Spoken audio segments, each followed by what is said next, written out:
Mga kauturan, ari naman kita subong sa programa sa DWYC Kapisan sa Broadcasting sa mga Amerikano, mga kauturan gali, mga kauturan, may aga, amon kamo ginaimbitaran sa aton nga field trip.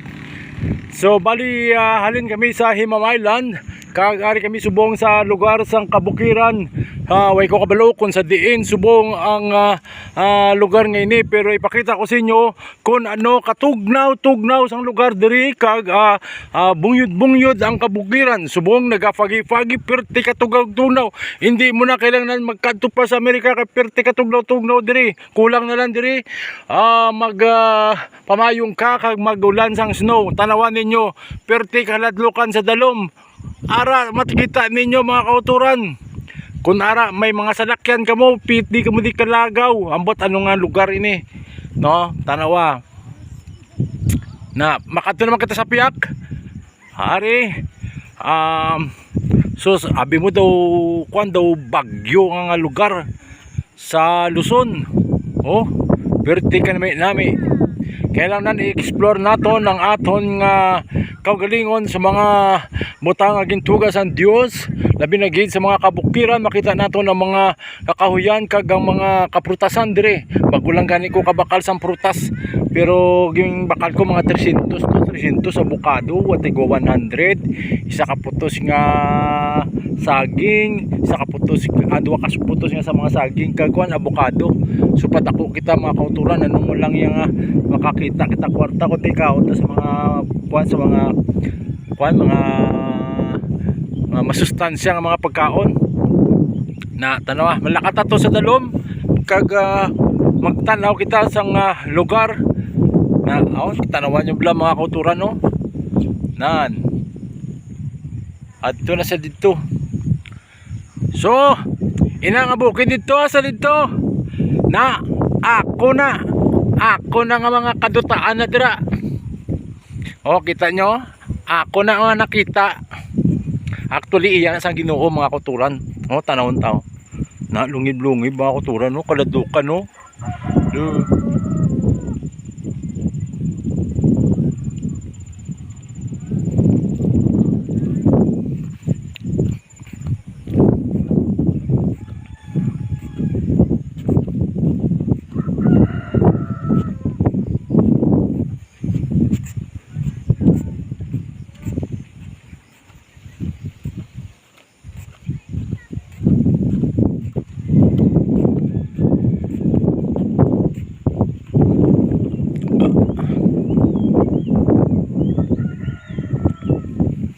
Amo na gimpromisa sang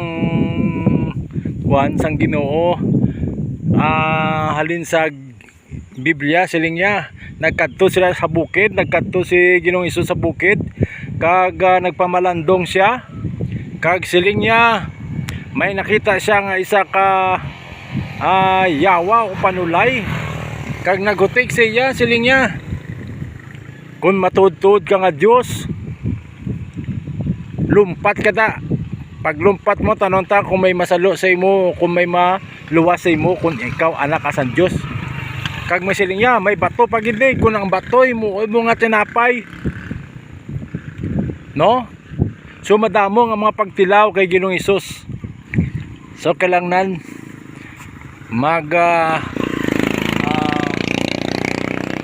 gid kita sa Biblia kag gabay pa nga maputsan kita sang pulong sang Ginoo, balaan nga espiritu sa bilog nga mga lugar kag kalibutan nga gintugas ang Dios. Dalayawon ang Dios nga may ngayara sa kalangitan mga kauturan.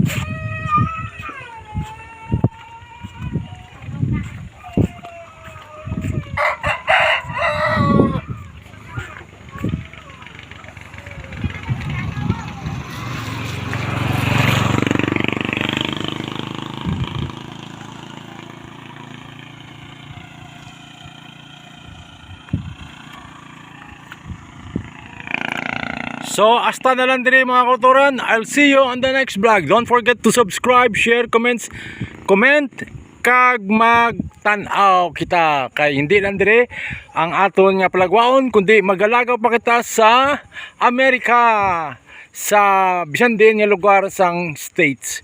Okay? Thank you very much. Magpamalandong kita kag mga muyo.